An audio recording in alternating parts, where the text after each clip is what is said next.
Welcome to this explainer. Today, we are analyzing the strategies of the ultimate ancient statesman. We're talking about a guy who voluntarily and quite literally gave up the crown, yet practically ruled an entire empire from the shadows for generations. Yep, we are talking about Bhishma. Now, he was a master of warfare and an absolute political powerhouse, but his unwavering dedication to a single vow set off this massive chain of events that culminated in the greatest war in ancient literature. So I want you to think about this for a second, because it's a fascinating premise, isn't it? What happens when the most powerful man in the kingdom swears to never sit on the throne? We usually think of political power as something people fight tooth and nail to obtain. But Bhishma's unique political position was actually born out of a really profound sacrifice. And as you'll see today, his personal choices created centuries of geopolitical ripples.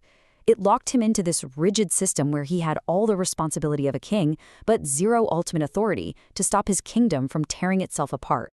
Okay, let's dive into this. Here is our political playbook for today. 1. The vow. 2. The shadow kingmaker. 3. Mediating a fractured kingdom. 4. The ultimate political failure. And 5. Supreme commander and strategist. All right, kicking things off with Section 1, the vow that changed everything. To really understand the politician, you absolutely have to understand the vow. Born as Devavrata, he was the rightful heir apparent to King Shantanu. But, well, his father fell in love with a fisherwoman named Satyavati, and her father laid down an ultimatum. He would only allow the marriage if Satyavati's future son became king. So to grant his father this happiness, Devavrata did the unthinkable. He completely relinquished his claim to the throne, just gave it up. But to make sure no future disputes would ever pop up from his own bloodline, he took this fierce, incredible vow of brahmacharya, or lifelong celibacy. This immense sacrifice is what earned him the name Bhishma. In return, his super grateful father granted him Ichamritu, this divine boon to choose the exact time of his own death.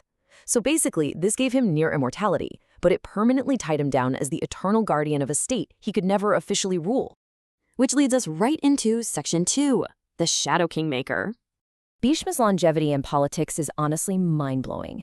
I mean, he didn't just advise one king. He outlasted and managed multiple generations of succession crises and sudden royal deaths. Let's look at the timeline. After his father Shantanu died, Bhishma crowned his half-brother Chitrangada.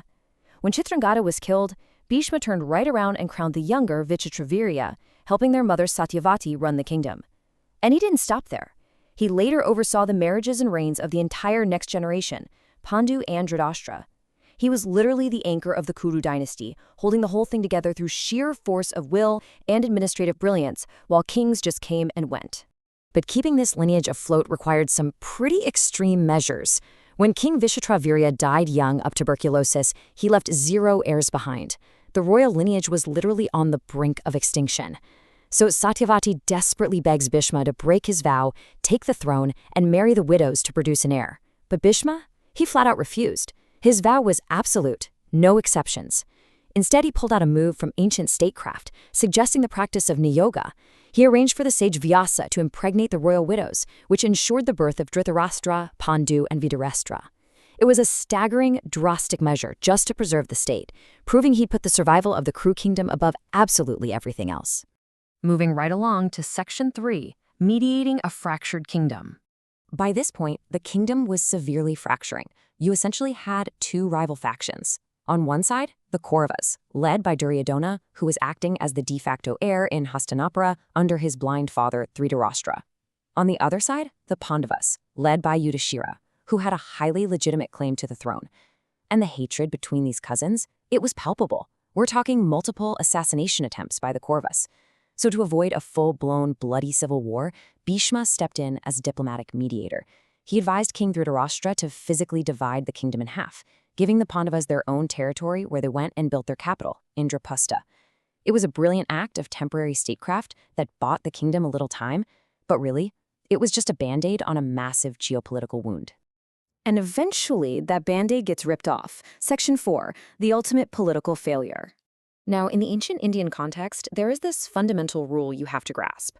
Dharma stands above and gives legitimacy to kshatriya. Essentially, dharma, which is universal justice and duty, has to govern kshatriya, which is royal political power.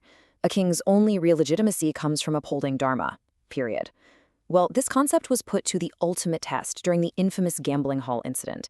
Yudhishthira ended up losing his kingdom, and shockingly, his wife, Draupadi, in a totally rigged game of dice. When Draupadi is dragged out into the court and completely humiliated, she turns directly to the elders, specifically zeroing in on Bhishma, and she questions the very jurisprudence of the court. She demands to know how a king who has lost his own freedom can possibly wager her, actively questioning the exact laws they all claim to uphold.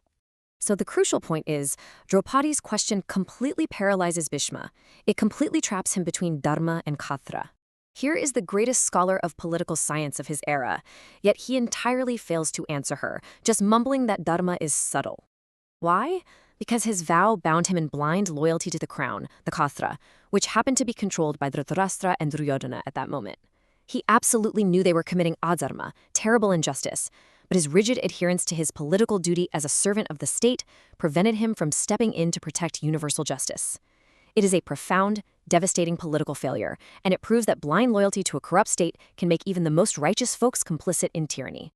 Which brings us to the final bloody fallout. Section 5, Supreme Commander and Strategist. That failure in the courtroom made the great Kurukshetra War completely inevitable, and because of his vow, Bhishma was forced to fight on the side of the Kauravas, defending Hastinapura. They appointed him supreme commander of the forces. But he didn't just grab a sword and lead the charge, he acted as a master military analyst first. Before a single arrow was fired, he sat down and categorized every single warrior in the assembly based on his incredibly vast knowledge of weapons and warfare. He grouped them into different ranks, starting from the standard Rathi, up to the Atarathi, and finally the highest elite class, the Maharathi. Now, what's really interesting about the slide is it visually anchors the sheer massive scale of human resources he was managing. I mean, this wasn't just ancient combat, it was a gigantic supply chain and personnel operation. You've got the heavy hitters up at the top, the Maharathis and Atarathis, and hundreds of thousands of standard troops down below. But here is the kicker. Bhishma used this seemingly standard classification system to pull off a brilliantly sneaky piece of covert political strategy. While he was ranking everyone, Bhishma deliberately insulted Karna, who was a fiercely loyal warrior allied with Duryodhana. He publicly demoted him, declaring him a lesser warrior, a mere Atirathi, instead of the Maharathi he clearly was. This infuriated Karna so much that he threw a fit and took a vow not to fight a single day as long as Bhishma was commander.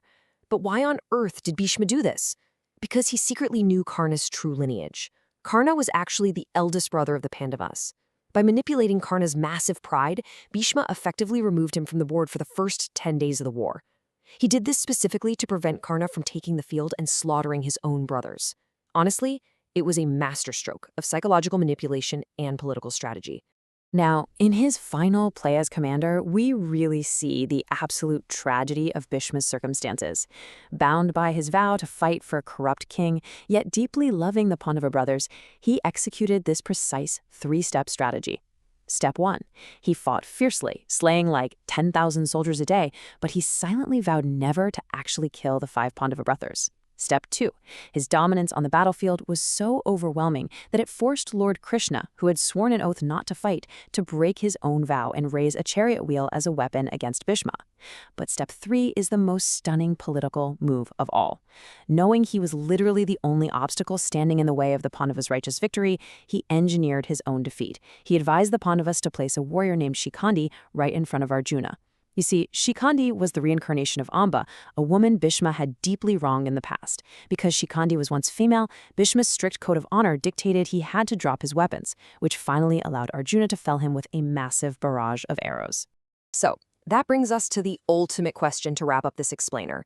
Was Bhishma a paragon of noble duty, or simply an enabler of a corrupt state? He lay there on a bed of arrows for over 50 days, waiting for the auspicious winter solstice to pass away, and he spent his final breaths teaching Yudhishthira all about statecraft and dharma. He's revered for his unbelievable sacrifice and his absolute adherence to his vows. And yet, his unwavering loyalty to the Kuru throne meant he stood by while immense, horrific injustices occurred, leading directly to the most destructive war in epic history. It's a really powerful paradox that challenges us even today. Is absolute loyalty truly noble if it allows injustice to thrive? It's definitely something to think about long after this explainer ends. Thank you so much for joining me to unpack the incredible, complex statecraft of Bhishma.